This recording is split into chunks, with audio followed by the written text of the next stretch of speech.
Olá pessoal, tudo bem?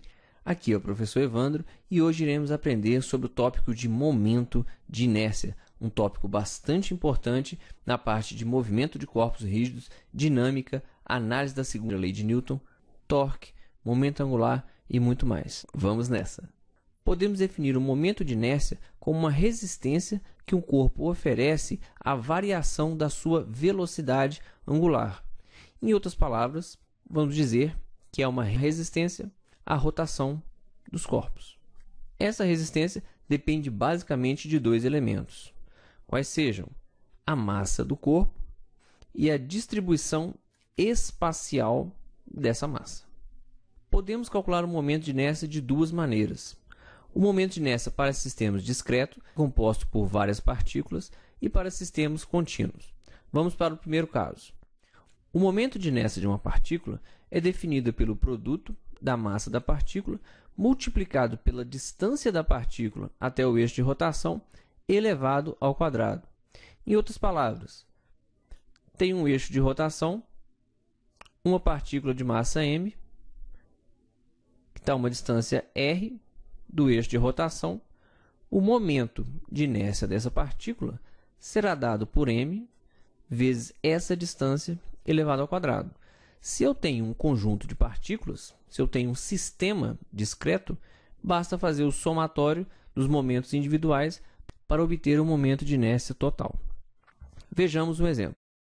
Temos aqui uma partícula de massa 1 kg, distante do eixo de rotação 1 metro. Qual será o momento de inércia dessa partícula? Massa 1 kg, momento de inércia é o produto da massa pela distância ao quadrado, teremos um momento de inércia de 1 kg vezes metro ao quadrado. Iremos agora alterar apenas a distribuição espacial dessa massa. Iremos deslocar essa massa uma distância de 2 metros do eixo de rotação. Qual será o novo momento de inércia? A massa continua 1 kg, momento é o produto da massa pela distância ao quadrado, vamos obter um momento de inércia de 4 kg vezes metro ao quadrado. Percebam, pessoal, que uma simples mudança na distribuição da massa já altera significativamente o momento de inércia do meu sistema. Esse é o clássico exemplo da bailarina que, quando fecha os braços, aumenta a sua velocidade de rotação. Em parte, também, isso depende da conservação do momento angular, que veremos posteriormente. Por enquanto, basta compreendermos que o momento de inércia vai influenciar na resistência à rotação dos corpos rígidos.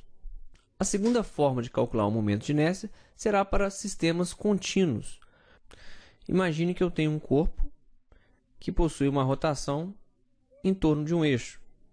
Para calcularmos o momento de inércia dessa configuração de massa, iremos selecionar um elemento de massa dm, que está a uma distância perpendicular do meu eixo de rotação. O momento de inércia resultante desse corpo será a integral de r² dm ao longo do objeto informado. Vejamos um exemplo.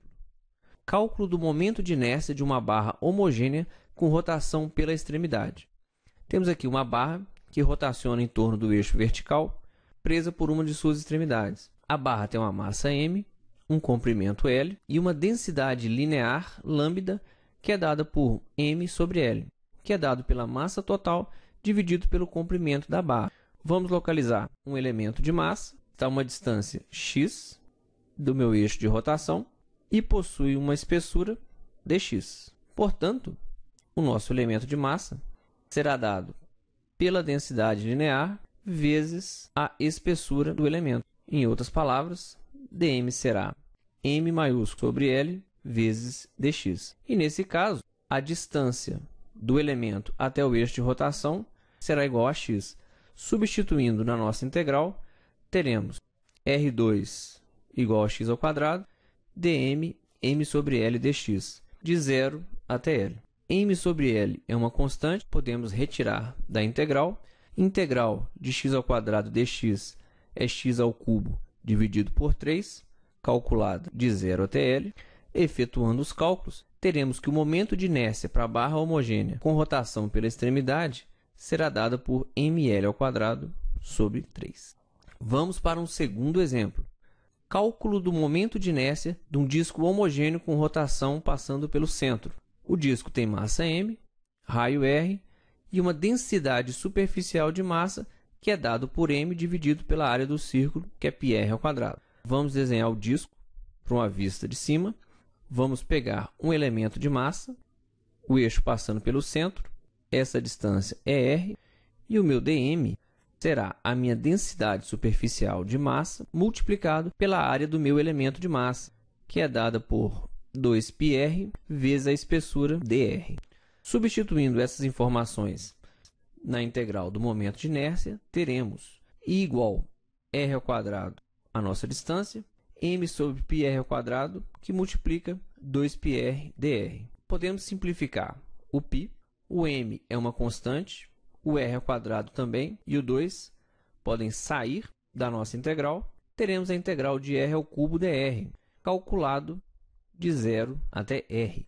Efetuando os cálculos, teremos que o momento de inércia do disco com rotação pelo centro é dado por mr² dividido por 2. Percebam, pessoal, que esse eixo ele passa pelo centro de massa do círculo. Esse momento de inércia é conhecido como ICM, que é o momento de inércia em relação ao centro de massa. Teorema dos eixos paralelos. Essa equação é amplamente utilizada quando já conhecemos o momento de inércia em relação a um eixo e queremos determinar um novo momento de inércia em relação a um eixo paralelo. O ICM é o momento de inércia em relação ao centro de massa da minha figura, m é a massa do corpo e d é a distância entre os eixos. Ou seja, temos um objeto, conhecemos o momento de inércia em relação ao centro de massa desse objeto, desejamos calcular o momento de inércia em relação a um eixo paralelo distante d do eixo inicial.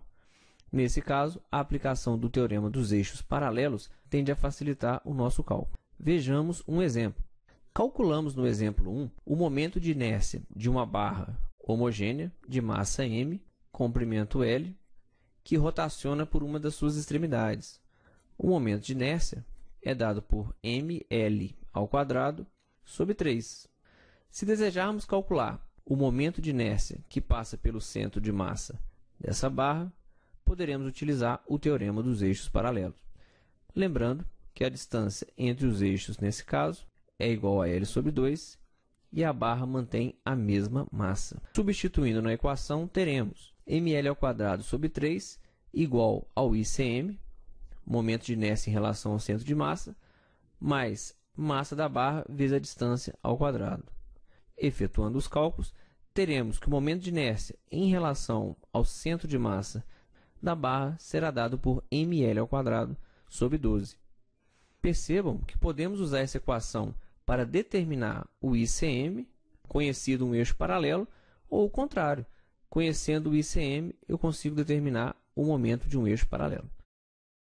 Por fim, temos uma tabela retirada do livro do Halliday, volume 1, com os principais momentos de inércia utilizados. Se você gostou, deixe o seu like, se inscreva no canal e ative as notificações. Um forte abraço, bons estudos e até a próxima!